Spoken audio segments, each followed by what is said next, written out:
Good morning दोस्तों। आप सबका स्वागत है मेरे यूट्यूब चैनल पर। आज हम लोग जिस टॉपिक को लेकर चर्चा करेंगे वो टॉपिक है मॉडर्न हिस्ट्री का। अब तक हम लोगों ने इंडिया के जो हिस्ट्री को 3 पार्ट में डिवाइड करके स्टडी किया है, ancient period, medieval period, modern period. अब तक हम लोगों ने ये चीज़ देखा है। अगर आपको एंशिएंट पीरियड और मेडिवल पीरियड के बारे में जानना है तो आप मेरे चैनल के प्लेलिस्ट में जाकर देख सकते हैं। चलिए आगे बढ़ते हैं मॉडर्न हिस्ट्री की ओर। तो मॉडर्न हिस्ट्री को भी 4 पार्ट में डिवाइड किया गया है, जिसमें rise of British and capturing of India है। इसमें बेसिकली हम लोग ये देखेंगे कि ब्रिटिश का उदय कैसे हुआ और उन्होंने भारत को किस तरीके से इंडिया को कैप्चर किया, जिसमें trade war, battle of Plassey, Buxar, subsidiary alliance policy, doctrine of lapse और लैंड रेवेन्यू पॉलिसी है। इन सब पॉलिसी और ये सारी चीज़ें करके वो इंडिया के एक एक पार्ट को धीरे धीरे पूरी तरीके से अपने कब्जे में करते हैं। उसके बाद क्या होता है, रिवोल्ट ऑफ 1857। ये आज़ादी की पहली लड़ाई है जो बैरकपुर से शुरू होकर मेरठ, दिल्ली, अवध, बिहार, बरेली, कानपुर और झांसी तक ही सीमित रहती है, पूरे भारत में नहीं फैल पाती है। इसके बाद ये 1857 के बाद जो गांधी एरा आता है, मतलब गांधी जी आते हैं 1915 के बाद से, उन्होंने सत्याग्रह किया, नन कॉपरेशन मूवमेंट किया, खिलाफत मूवमेंट किया, सिविल डिसोबीडियंस मूवमेंट किया, और भी मतलब जो गांधी जी के अचीवमेंट्स है, जो भी गांधी जी ने किया, खासकर लोगों को जगाने का जो काम किया, ये सीधा सीधा लोगों को स्ट्रगल फॉर इंडिपेंडेंस के लिए प्रेरित करती है। अब स्ट्रगल फॉर इंडिपेंडेंस के लास्ट टॉपिक में हम लोग जो नरम दल थे उनके क्या एक्टिविटीज़ थे, गरम दल के क्या एक्टिविटीज़ थे, हड़ताल जो हुए, जो बॉयकॉट हुआ, साइमन कमीशंस वगैरह आए, राउंड टेबल कॉन्फ्रेंस हुए, फिर अल्टीमेटली जो क्विट इंडिया मूवमेंट हुआ, फिर सुभाष चंद्र बोस जी का जो एंट्री हुआ। तो ये सारा मतलब ये सारे चीज़ों को मिलाकर हम लोग लास्ट टॉपिक में बढ़ेंगे। अभी हम लोग देखेंगे कि ब्रिटिश का उदय कैसे होता है और वो धीरे धीरे भारत को कैसे कैप्चर करते हैं। चलिए आगे बढ़ते हैं। British arrival and capturing of India.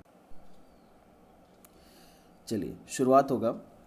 British 1600 में भारत में आते हैं। 1600 में English east India company formed in England and queen Elizabeth granted monopoly over trade. तो सन 1600 में एडी की बात है, इंग्लिश ईस्ट इंडिया कंपनी का गठन होता है, और जिसमें जो इंग्लैंड की रानी होती है क्वीन एलिजाबेथ, वो मोनोपोली ग्रांट कर देती है कि भाई सिर्फ इंग्लैंड से इंग्लिश ईस्ट इंडिया कंपनी ही ट्रेड करेगी। ये मोनोपोली उनको इंग्लैंड से ही मिल जाता है, और 1615 में ये मुग़ल एम्परर जहांगीर इनको ग्रांट देते, परमिशन देते हैं for trading post and factory लगाने के लिए, और साथ ही साथ फोर्टिफाइड सेटलमेंट का मतलब किलाबंदी करने का परमिशन दे देते हैं, और ये लोग किला बनाना शुरू करते हैं, अपने ट्रेडिंग पोस्ट के आसपास किला बनाना शुरू करते हैं। ये जो जहांगीर से जो गलती होती है, ये बहुत बड़ी गलती होती है। धीरे धीरे पूरा का पूरा राजपाट उसके हाथ से ख़त्म हो जाता है। आगे देखेंगे, ब्रिटिश इसी बहाने, किलाबंदी करने के बहाने, ये लोग अपना 3 प्रेसिडेंसी टाउन लगाते हैं। 1684 में मद्रास में, 87 में बॉम्बे में और 99 में कलकत्ता में। ये लोग अपना प्रेसिडेंसी टाउन पूरा का पूरा बसा देते हैं, क्योंकि ये तीनों जगह था जहाँ पर पोर्ट था, और ये तीनों जगह से ये लोग अपना सामान उतारते थे, और वहाँ पर किलाबंदी करके धीरे धीरे पूरी तरीके से ये तीनों पर कब्जा करके एक प्रेसिडेंसी टाउन ही बना देते हैं। नेक्स्ट है, in course of time this town became the administrative centre of British. और समय बीतने के साथ साथ ये अब सिर्फ टाउन के रूप में नहीं रहा, ये एडमिनिस्ट्रेटिव सेंटर भी हो गया ब्रिटिश लोगों का। नेक्स्ट देखेंगे, इन लोगों ने, चूँकि जब ये ब्रिटिश आए थे उसके पहले से ही फ्रांस हमारे देश में, पुर्तगीज, फ्रांस, डच, ये लोग पहले से ही हमारे देश में ट्रेडिंग कर रहे थे। इन लोगों के दिमाग में ऐसा कुछ नहीं था कि कब्ज़ा करना है, ये लोग पहले से ही ट्रेडिंग का काम कर रहे थे, और हमारे इंडियन रूलर्स बहुत खुश थे उनके ट्रेड से। लेकिन ब्रिटिश लोगों का जो मोनोपोली था कि भाई सिर्फ ट्रेड तो बहाना है, हमें इस देश पर कब्जा करना है, सिर्फ ट्रेड तो एक बहाना है, हमें तो धीरे धीरे पूरा इस देश पर कब्जा करना है। तो इसलिए इनके रास्ते पे सबसे बड़ा प्रॉब्लम आया फ्रांस। तो इन लोगों ने फ्रांस के साथ ट्रेड वॉर्स किए जो 1746 से 63 तक था। उस समय फ्रांस की ओर से जोसेफ डुप्लेक्स थे और ब्रिटिश की ओर से रॉबर्ट क्लाइव थे। तो इनमें से क्वेश्चंस ये बन सकता है और ये बनता भी है कि फ्रांस के साथ जब ट्रेड वॉर हुए, मतलब भारत में कौन ट्रेड करेगा उस चीज़ के लिए जब ट्रेड वॉर्स हुए, तो फ्रांस की ओर से नेतृत्व कौन कर रहा था और ब्रिटिश की ओर से नेतृत्व कौन कर रहा था, ये क्वेश्चन आता है। ये जो लड़ाई हुए 46 से 63 तक था, इतने में ब्रिटिश जीते और फ्रांस को यहाँ से जाना पड़ा। एंड ब्रिटिश स्टार्टेड फोर्टिफिकेशन, धीरे धीरे वो लोग अपना किलाबंदी करना शुरू किए और किलाबंदी करके अपने हथियार वगैरह सारा चीज़ जमा करना शुरू किया, अपना आर्मी अपना फौज तैयार करना शुरू किए। लेकिन ब्रिटिश को सबसे पहला ये जो लड़ाई था, जो भारत में उसके पैर बिल्कुल मजबूती से गाड़ दिए थे, वो था बैटल ऑफ पलासी। तो ये जो बैटल ऑफ पलासी था, ये इस बंगाल के रीजन में है। ये बैटल ऑफ पलासी हुआ जहाँ पर लड़ाई हुआ था। इसमें क्या हुआ था, ब्रिटिश ने पहला लड़ाई ऐसा लड़ा था जो पूरी तरीके से खुल के इस पूरे बंगाल के एरिया को अपने कब्जे में कर लिया था। बैटल ऑफ पलासी 1757 में लड़ा गया और ये सिराजुद्दौला के अगेंस्ट में लड़ा गया। बंगाल का जो उस समय नवाब थे वो सिराजुद्दौला थे बैटल ऑफ प्लासी के समय में, और सिराजुद्दौला के अगेंस्ट ब्रिटिशर्स खड़े थे। यहाँ भी एक बहुत अजीब सा कहानी है कि ये जो सिराजुद्दौला थे, सिराजुद्दौला के सिपाही थे, सेनापति थे मीर जाफ़र। इन्होंने ब्रिटिश के साथ षड्यंत्र रचा और सिराजुद्दौला का साथ इसने नहीं दिया लड़ाई में और ब्रिटिश का साथ दिया, जिसके चलते सिराजुद्दौला लड़ाई हार गया। ब्रिटिश लोग शुरू से ही डिवाइड एंड रूल पॉलिसी को यूज़ करते आए हैं, अपनी चालाकी के लिए पूरी दुनिया में फेमस है। तभी तो एक समय था कि पूरी दुनिया का 60% से ज़्यादा कब्ज़ा ब्रिटिश लोगों का था। यहाँ भी उन लोगों ने divide and rule policy use करके मीर जाफ़र को बहुत पहले से ही अपने में मिला लिया था। जबकि हमारे पास जो हिस्ट्री बुक में इंफॉर्मेशन है कि ब्रिटिशर्स के पास उस समय मात्र 4000 आर्मी थी और सिराजुद्दौला के पास 10,000 आर्मी थी। फिर भी सिराजुद्दौला हार गया। इसके पीछे रीज़न ये था कि सिराजुद्दौला की ओर से जो आर्मी था वो लड़ा ही नहीं, क्योंकि मीर जाफ़र ने उनको ऑर्डर ही नहीं दिया था। मीर जाफ़र उनका सेनापति था। अल्टीमेटली ब्रिटिशर्स लोगों को ब्रिटिशर्स लोगों को जीत मिल गई। इसमें Britishers defeated the Nawab and Clive was made governor general of Bihar. इसके बाद मीर जाफ़र को उन लोगों ने बंगाल का नवाब बना दिया। लेकिन यहाँ पर मीर जाफ़र को बाद में अपनी गलती का एहसास हुआ। उसने अपने मालिक के साथ, अपने नवाब के साथ गद्दारी तो की, लेकिन उसको फ़ायदा कुछ नहीं हुआ। उसको नाम का सिर्फ नवाब बनाया गया। Power remained under the British and nawab acted as a puppet rule. नवाब सिर्फ पपेट की तरह काम कर रहा था और उसके हाथ में न पावर था, न पैसा था, न कुछ भी नहीं था। बाकी सारी चीज़ें ब्रिटिशर्स के अंडर में थी।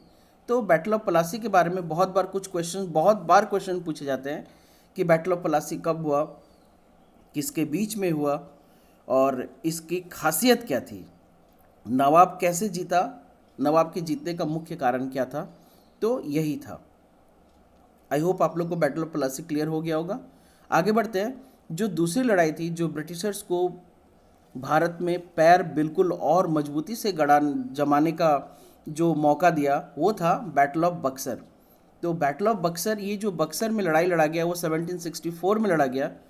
इसके बाद क्या होता है, British fight against Mir Qasim. मैं बता दूं, मीर जाफ़र बैटल ऑफ पलासी के बाद नवाब बना, लेकिन नवाब बनने के बाद जब उसको कोई पावर नहीं मिला, ना पैसा मिला, वो जो चीज़ सोचा था कि भाई एंजॉय करूँगा, पावर का एंजॉय करूँगा, पैसे मिलेंगे, मगर ऐसा जब उसको कुछ नहीं मिला तो वो भी अल्टीमेटली ब्रिटिश के साथ अपना डिससेटिस्फैक्शन शो करता है। तो ब्रिटिशर्स क्या करते हैं, उसको नवाब की गद्दी से उतार कर मीर कासिम को नवाब की गद्दी पर बैठा देते हैं।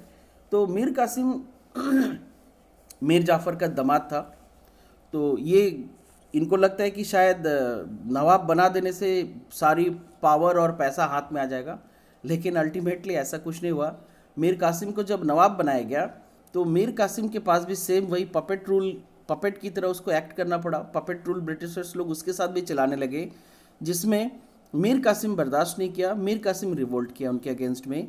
इसलिए हम लोग यहाँ पर देखेंगे before they replaced Mir Jafar with Mir Qasim, लेकिन मीर कासिम चुप नहीं था। मीर कासिम क्या किया, शुजाउद्दौला और शाह आलम। यहाँ पर एक क्वेश्चन पूछा जाता है कि कौन मुगल एम्परर था जो उसका साथ दिया था बैटल ऑफ बक्सर में, तो मीर कासिम, शुजाउद्दौला जो अवध के नवाब थे, और शाह आलम, ये लोग तीनों मिलकर ब्रिटिशर्स के अगेंस्ट में लड़ाई किए। लेकिन इस समय तक ब्रिटिशर्स बहुत पावरफुल हो गए थे, उनकी आर्मी, उनके पास बहुत ही एडवांस्ड वेपन भी थे। तो ultimately British won the war और Mir Jafar was back to the throne. ये मीर जाफ़र को वापस फिर से नवाब बना देते हैं और अल्टीमेटली मीर कासिम, शुजाउद्दौला और शाह आलम सेकंड, इन तीनों का मरण हो जाता है, इन तीनों को मार दिया जाता है। और इस तरीके से पलासी और बक्सर के युद्ध के बाद ब्रिटिशर्स का पूरे मतलब देश में एक बहुत दबदबा बन जाता है, क्योंकि ये दोनों ही रीजन थे, ये बहुत ही पावरफुल रीजन थे जो ब्रिटिश के कब्जे में चला जाता है।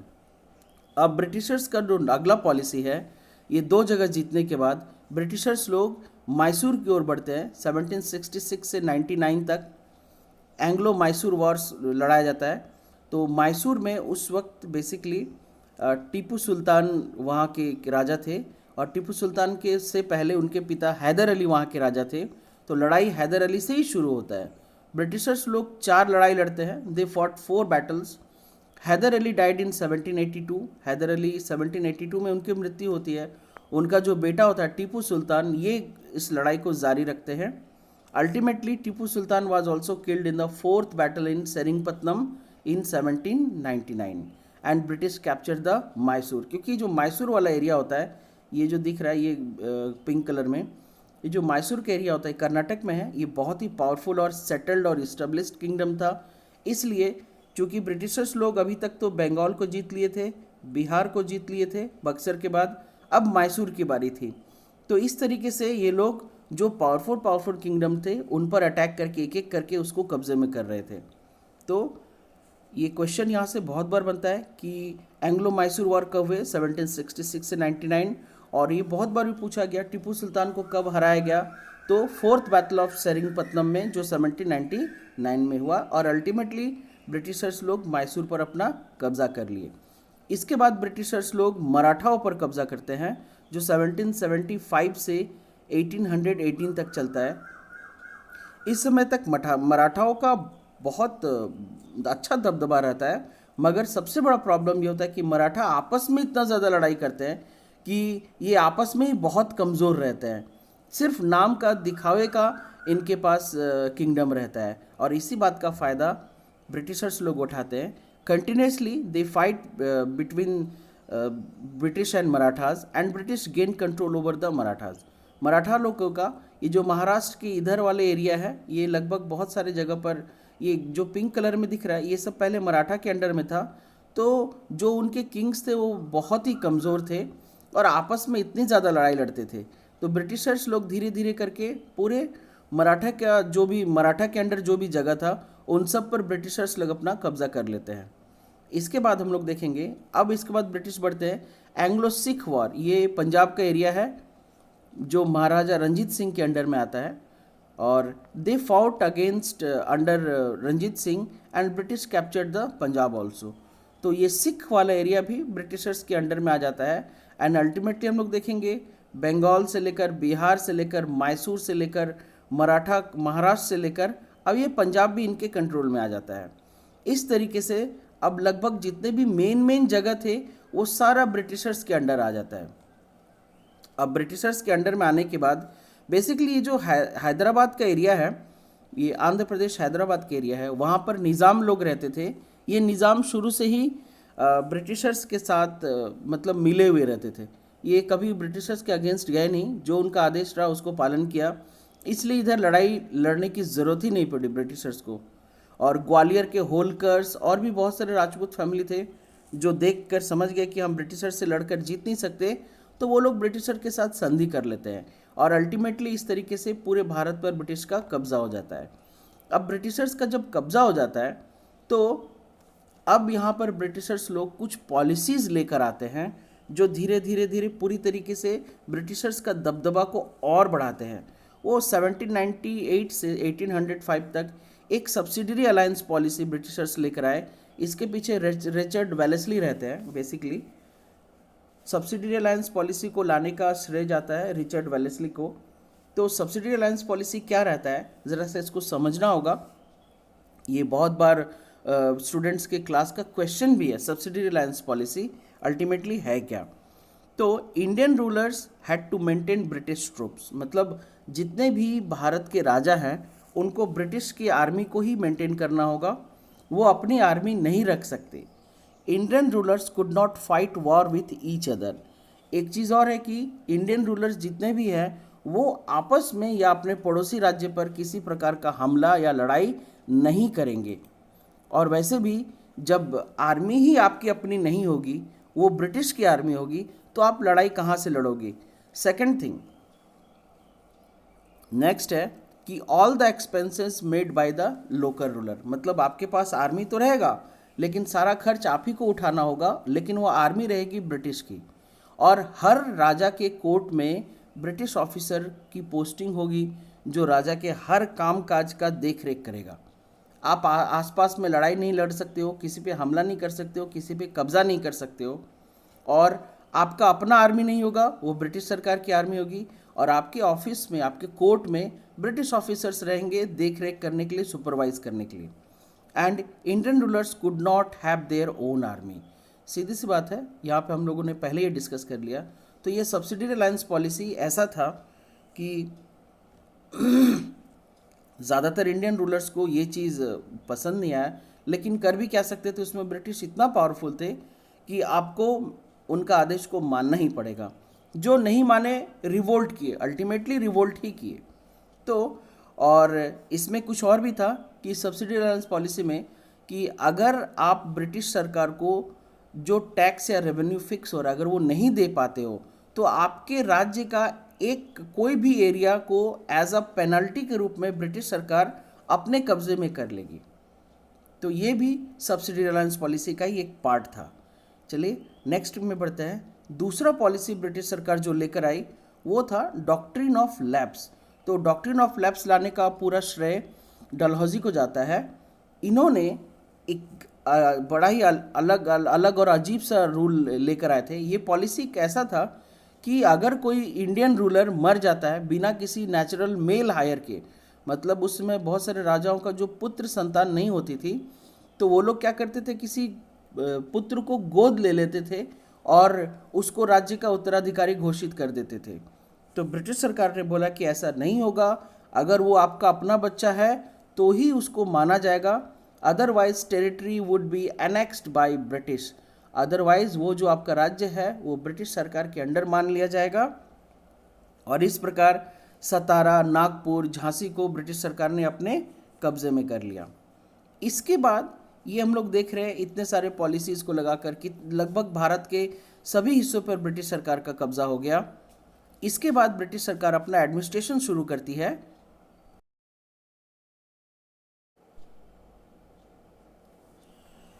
अब जो ये ब्रिटिश सरकार अपना एडमिनिस्ट्रेशन शुरू करती है, तो इस एडमिनिस्ट्रेशन सिस्टम में ब्रिटिश गवर्नमेंट कुछ अपने अलग अलग तरीके का जो उनका काम करने का तरीका होता है उसको इंडिया में लागू करती है। तो अपने एडमिनिस्ट्रेशन सिस्टम में सबसे पहले क्या करती है, सिविल सर्विस को लाती है। तो ये सिविल सर्विस भारत में लाने का श्रेय लॉर्ड कॉर्नवालिस को जाता है। ये जो आईसीएस है, इंडियन सिविल सर्विस को स्टार्ट किया जाता है, जिसमें सारे मेंबर्स ब्रिटिश होते हैं। एंड जो चार्टर एक्ट ऑफ 1853 होता है, ये जब भारत में लाया जाता है ब्रिटिश के ही द्वारा, कि चार्टर एक्ट ऑफ 1853 के बाद ये परमिशन मिल जाता है कि Indians could also join the Indian civil service after giving an exam. और मैं बता दूं, भारत के एक बहुत ही महान और मतलब एक लेजेंड है जिनका नाम है सुभाष चंद्र बोस। 23 साल की उम्र में उन्होंने ये सिविल सर्विस एग्ज़ाम को क्रैक किया था। लंदन जाकर ये एग्ज़ाम दिया था उन्होंने, और वो मतलब इस एग्ज़ाम को वो एक्स्ट्रा ऑर्डिनरी मतलब पास किए थे, ऐसे ही नहीं पास किए थे नॉर्मल, एक्स्ट्रा ऑर्डिनरी पास किए थे। और पास करने के बाद उन्होंने नौकरी को छोड़ दिया, उन्होंने नौकरी ज्वाइन ही नहीं किया। और भारत के इंडियन, उस समय आज़ादी का लड़ाई का दौर चल रहा था और इंडियन फ्रीडम स्ट्रगल में कूद पड़े थे। चलिए इसके बाद क्या होता है, इसी के तहत कि जितने भी हायर पोस्ट होते हैं वो ब्रिटिश के लिए रिजर्व रहते हैं। सिविल सर्विस शुरू तो किया जाता है, इंडियंस को चांस भी मिलता है, मगर लोअर पोस्ट के लिए। इसके बाद ब्रिटिश गवर्नमेंट अपना आर्मी स्टार्ट करती है। हम लोग उसको इस समय को इंडिया ना बोले तो बेटर होगा, ब्रिटिश इंडिया बोलने से ज़्यादा बेटर होगा।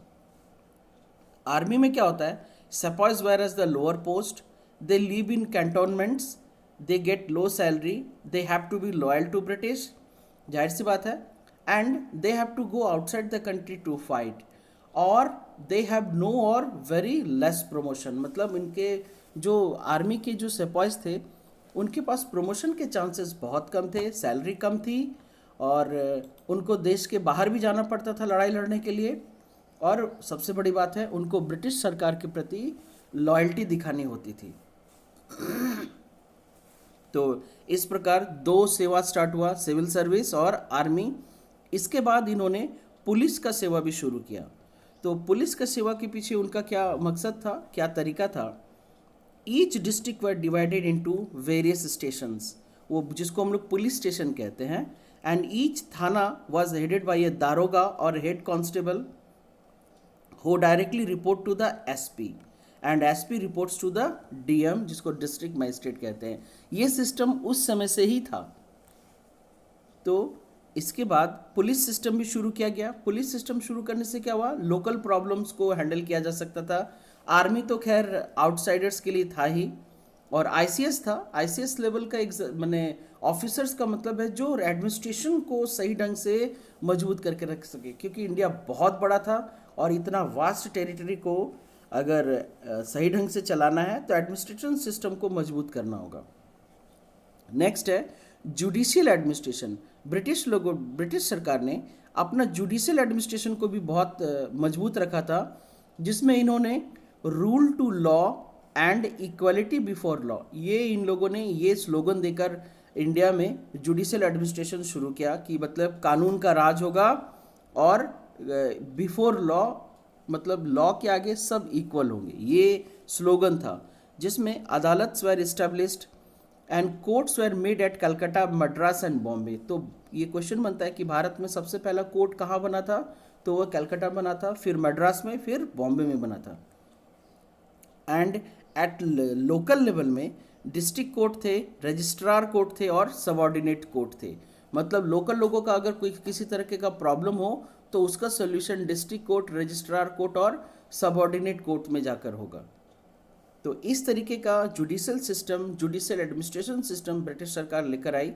इसके बाद हम लोग देखेंगे ब्रिटिश ने अब लैंड रेवेन्यू पॉलिसीज़ पर उन्होंने किस तरीके से मैंने रेवेन्यू कलेक्ट करने के लिए क्या क्या पॉलिसीज़ लाए, और ये पॉलिसीज़ ने भारत को, ये जितने भी पॉलिसीज़ ब्रिटिशर्स लेकर आए उस समय का जो ब्रिटिश इंडिया था उसको बर्बाद करने में इन पॉलिसीज़ का बहुत बड़ा रोल था। और साथ ही साथ इन पॉलिसीज़ को अपनाने के चक्कर में जो लोगों के अंदर रोष आया, वो रोष ने लोगों को अल्टीमेटली प्रेरणा दिया कि भाई हमारे साथ अन्याय हो रहा है। ये फीलिंग्स उनके अंदर आई और वो लोग अल्टीमेटली रिवोल्ट के लिए तैयार हुए। वैसे भी रिवोल्ट का मतलब विद्रोह होता है, तो विद्रोह आप तब तक नहीं करते हो जब तक आपके साथ अन्याय नहीं होता है।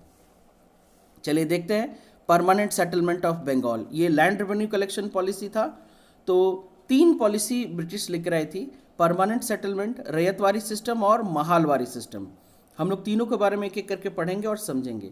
ये परमानेंट सेटलमेंट ये क्या था, बेसिकली ये उड़ीसा, बिहार और बनारस के एरिया में इसको लागू किया गया, जिसमें zamindars have no ownership of land. इन्होंने कह दिया कि भाई जो भी ज़मींदार हैं उनके पास ज़मीन का कोई मालिकाना हक नहीं है, आपके पास सिर्फ एक कॉन्ट्रैक्ट होगा ताकि आपको रेवेन्यू कलेक्ट करना है और वो रेवेन्यू कलेक्ट करके ब्रिटिश सरकार को देना है, only to collect revenue from the people. और ये जो रेवेन्यू होता था, ज़मींदार हैव टू पे a fixed amount of revenue regardless of the yield of the land. मतलब है कि ये जो रेवेन्यू है वो फिक्स कर दिया गया। जैसे मान लीजिए ज़मीन के हिसाब से और ज़मीन के प्रोडक्शन के हिसाब से किसी जगह का रेवेन्यू फिक्स कर दिया गया कि भाई 5 लाख रुपए आपको सालाना देना है, और वो डेट भी फिक्स होता था। तो ये परमानेंट सेटलमेंट है, मतलब एक सेटलमेंट, एक एग्रीमेंट के तहत ज़मींदार को ये पावर दिया जाता था कि भाई आप इस ज़मीन के मालिक नहीं हैं, आपको सिर्फ ये हक दिया जा रहा है, परमिशन दिया जा रहा है कि आप इस जगह को देखिए और यहाँ से जो रेवेन्यू कलेक्ट होता है वो ब्रिटिश सरकार तक पहुँचाइए। वो रेवेन्यू फिक्स होता था। तो ज़मींदारों का इसमें क्या फ़ायदा होता था? तो ब्रिटिश सरकार ने ज़मींदारों को ये छूट दे रखा था कि रेवेन्यू के ऊपर जितना आप कलेक्ट करते हो वो आपका। तो इससे क्या हुआ? लोगों का शोषण ज़्यादा हुआ। नेक्स्ट है amount has to pay on a fix date and otherwise the land shifted to others. यहाँ पर एक और शर्त रखी गई कि अगर उस फिक्स डेट के अंदर आप रेवेन्यू नहीं देते हो तो ये सेटलमेंट, ये कॉन्ट्रैक्ट किसी और ज़मींदार को चला जाएगा। तो इस कंडीशन में लोग कभी भी किसानों का भला कभी नहीं चाहेंगे, वो सिर्फ अपना ही भला चाहेंगे। लोगों का शोषण ज़्यादा शुरू हुआ एंड अल्टीमेटली इसमें क्या हुआ? ज़मींदारों का बहुत ज़्यादा फ़ायदा हुआ। जैसे कुछ कुछ जगह पर जहाँ पर बहुत अच्छा फसल होता था, तो जब वहाँ का जैसे रेवेन्यू फिक्स था, तो जो रेवेन्यू फिक्स था, जैसे 5 लाख रुपए रेवेन्यू फिक्स किया गया है, तो अगर 5 लाख से ज़्यादा कमाई हुआ तो वो ज़मींदार हमेशा फ़ायदे में रहे। लेकिन अगर मान लीजिए किसी साल बारिश नहीं हुई, तब क्या होगा? लोग तो दे नहीं पाएंगे। 1 साल 2 साल ज़मीन को गिरवी रख के देंगे, या माने घर के ज़मीन को गिरवी रख के देंगे, या सोना वगैरह जो भी कीमती चीज़ होगा उसको रख के देंगे गिरवी रख के। अगर अगले साल भी बारिश या नहीं हुई, या फिर फसल ठीक ढंग से नहीं हुआ उस हिसाब से जितना होना था, तब तो उस कंडीशन में क्या होगा? अल्टीमेटली लोग, बहुत बार क्या हुआ, शुरू में ये पॉलिसी बहुत अच्छा काम किया, अल्टीमेटली लास्ट में लोग, किसान तंग होकर छोड़ दिया, अपना ज़मीन को ही छोड़ के रातों रात वहाँ से पलायन कर गए। तो ये कुछ साल तक तो बहुत अच्छे से चला, लेकिन कुछ साल के बाद ये सही ढंग से नहीं चल पाया। अल्टीमेटली ये जो भी शोषण हुआ ये पीजेंट्स के साथ ही हुआ, फार्मर्स के साथ ही हुआ, और ये जो पॉलिसीज़ है ये ज़्यादा लंबा चल नहीं पाया। तो ये बेसिकली परमानेंट सेटलमेंट था उड़ीसा, बिहार और बनारस के पास। नेक्स्ट टॉपिक में हम लोग देखेंगे कि रैयतवारी सिस्टम से लाया गया। ये पॉलिसी था Madras and Bombay presidency area के लिए। इसमें क्या होता था? जो कल्टीवेटर्स होते थे उनको रैयत बना दिया जाता था एंड उनको ओनर ऑफ द लैंड बना दिया जाता था, सिर्फ नाम का।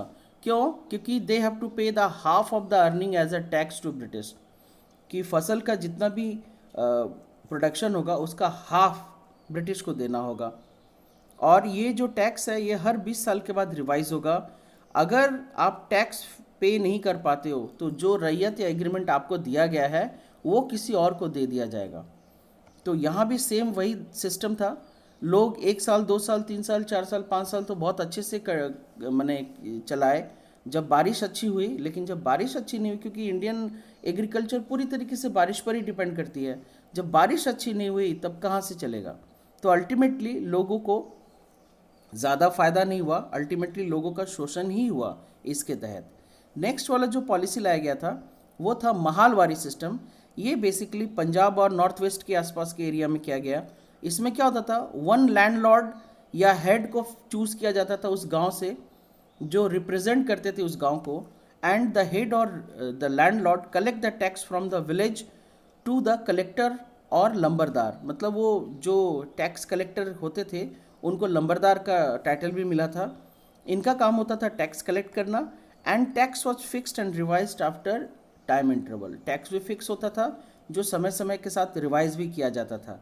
अल्टीमेटली ये इंडिया का जो एग्रीकल्चर सिस्टम है पूरी तरीके से इस चक्कर में बर्बाद हो गया। और बहुत बार क्या हुआ, मैंने अभी थोड़ी देर पहले आपको बताया, अगर बारिश बहुत अच्छी हुई तब तो बहुत अच्छा है, लेकिन ऐसा तो कोई ज़रूरी नहीं कि सिर्फ बारिश से ही फसल अच्छा होता है। फसल अच्छा करने के लिए उसमें बहुत सारे फैक्टर्स होते हैं। अगर कोई भी एक फैक्टर घट गया तो फसल खराब हो जाता है। एंड आपको तो भाई टैक्स पे करना है, चाहे फसल हो चाहे नहीं हो। तो अल्टीमेटली पीजेंट्स के ऊपर ही प्रॉब्लम आया, और बहुत सारे पीजेंट्स क्या हुआ, अपना ज़मीन वगैरह छोड़कर पलायन कर गया। तो ये बेसिकली 3 ही लैंड रेवेन्यू पॉलिसीज़ था जो ब्रिटिश सरकार ने ब्रिटिश इंडिया पर लागू किया था: परमानेंट सेटलमेंट, रैयतवारी सिस्टम और महालवारी सिस्टम। चलिए इसके बाद देखेंगे ब्रिटिश ने क्या क्या पॉलिसीज़ अपनाए। इसके बाद ब्रिटिश के पॉलिसी क्या थे? अब था ब्रिटिश स्टार्टेड फोर्स फार्मिंग। अब भाई ज़मीन तो आपका हो गया, अब ब्रिटिश लोग क्या करना शुरू किए, फोर्स फार्मिंग, मतलब ज़बरदस्ती वाला खेती होता है कि भैया आपको, अब ब्रिटिश सरकार अपने लिए कैश क्रॉप उगाने लगे। जैसे कॉटन हो गया, जूट हो गया, इंडिगो हो गया। इंडिगो मतलब नील होता है। तो ये इंडिया, हमारे भारत का जो नील था, हमारे भारत का जो कॉटन था, जूट था, इसका यूरोपियन मार्केट में बहुत अच्छा डिमांड है। तो इंडियन फार्मर्स को ज़बरदस्ती ये सारी चीज़ों को उगाने के लिए ज़बरदस्ती किया जाने लगा, और उन्हें जो हमारा अपना जो ओरिजिनल खाद्य फसल है, धान हो गया, गेहूं हो गया, ज्वार बाजरा हो गया, ये सब उगाने के लिए मना करने लगे। बस मतलब आप लोग वही फसल उगाओ जो हम चाह रहे हैं, आप खाओ चाहे नहीं खाओ, उससे उनको कोई मतलब नहीं। और साथ ही साथ उन लोगों ने वैसे जगह पर प्लांटेशन क्रॉप उगाना शुरू किया जो उस जगह को सूट करता था, जैसे टी, कॉफ़ी, रबर। और ये प्लांटेशन क्रॉप उगाने के चलते वहाँ के लोगों को उस जगह से ज़बरदस्ती भगा दिया। और इस कंडीशन में सबसे ज़्यादा सफ़रर्स हुए जो आदिवासी पीपल थे, क्योंकि ये प्लांटेशन एरिया, कॉफ़ी, रबर, ये ज़्यादातर जंगल में ही होता था। तो जंगल में जो आदिवासी का ग्रुप रहता था, वो लोग वहाँ पे थोड़ा मोड़ा खेती खेती करके, छोटा मोटा खेती या ग्रेजिंग ऑफ एनिमल्स या हंटिंग करके जो अपना जो सदियों से यही करके अपना जो पेट चला रहे थे, उन लोगों को सबसे ज़्यादा प्रॉब्लम हुआ। उनको जंगल से भगा दिया गया या फिर उनको प्लांटेशन वर्कर के रूप में कन्वर्ट कर दिया गया। तो हम लोग इसके बारे में आगे पढ़ेंगे। तो ब्रिटिश सरकार ने अब क्या किया, प्लांटेशन क्रॉप स्टार्ट किया, कमर्शियल क्रॉप ग्रो करना शुरू किया, and this resulted in severe shortage of food. जाहिर सी बात है, आप जब खाने का माने भोजन, धान चावल उगाओगे नहीं, मेन जो हमारा फूड का मेन कोर्स है वो उगाओगे नहीं, ये सारी चीज़ें उगाओगे, तो शॉर्टेज ऑफ फूड तो होना ही था। 1 साल 2 साल तो काम चल जाएगा, लेकिन उसके बाद क्या होगा, इसके चलते भयंकर अकाल पड़े हमारे देश में, शॉर्टेज ऑफ फूड के चलते, and loss of lifes in million. हर सिर्फ बंगाल में ही 16 लाख से ज़्यादा लोग मरे थे भूखमरी के चलते। एंड इसके बाद पीजेंट्स रिबेलियन स्टार्ट हुआ 1859 में। ये 1857 में फर्स्ट रिवोल्ट स्टार्ट हुआ था, जो बेसिकली देखा जाए तो ब्रिटिश सेपॉयज़ ने, इंडियन सेपॉयज़ ने किया था, जो ब्रिटिश के आर्मी में काम करते थे, पुलिस में काम करते थे। नेक्स्ट इसके बाद पीजेंट्स ने रिवोल्ट किया across all over the country 1859 में, खासकर जिसमें इंडिगो रिबेल स्टार्ट हुआ था। ये नदिया डिस्ट्रिक्ट वेस्ट बंगाल में है, वहाँ पर ये रिबेल स्टार्ट हुआ था, विद्रोह स्टार्ट हुआ था। ये इंडिगो के बारे में बता दूं कि इंडिगो, जिसको हम लोग नील की खेती कहते हैं, ये जिस ज़मीन पर उग जाए ना, उस जगह पर दूसरा कोई भी फसल नहीं उग पाता है, क्योंकि इंडिगो उस ज़मीन का सारा न्यूट्रिएंट्स को एब्जॉर्ब कर लेता है और बहुत ही ज़्यादा तरीके से एब्जॉर्ब करता है। लोग इंडिगो को थोड़ा कम मात्रा में उगाते थे ताकि पेंट वेंट या डाई वाई करने के लिए, लेकिन ब्रिटिश सरकार ने देखा कि इंडियन नील का यूरोपियन मार्केट में बहुत बड़ा यूज़ हो रहा है और उसके अच्छे दाम भी मिल रहे हैं, तो ज़बरदस्ती उगाने लगे। और इंडिगो फार्मिंग का जो प्रोसेस होता है बहुत ही टफ होता है, इससे किसान को फ़ायदा नहीं होता है, नुकसान ज़्यादा होता है, लेकिन ज़बरदस्ती ब्रिटिश उगा रहे थे। तो इसके चलते लोगों ने इसके चलते रिबेल किया था 1859 में। इसको पीजेंट रिबेलियन कहते हैं या इंडिगो रिबेलियन भी कहते हैं।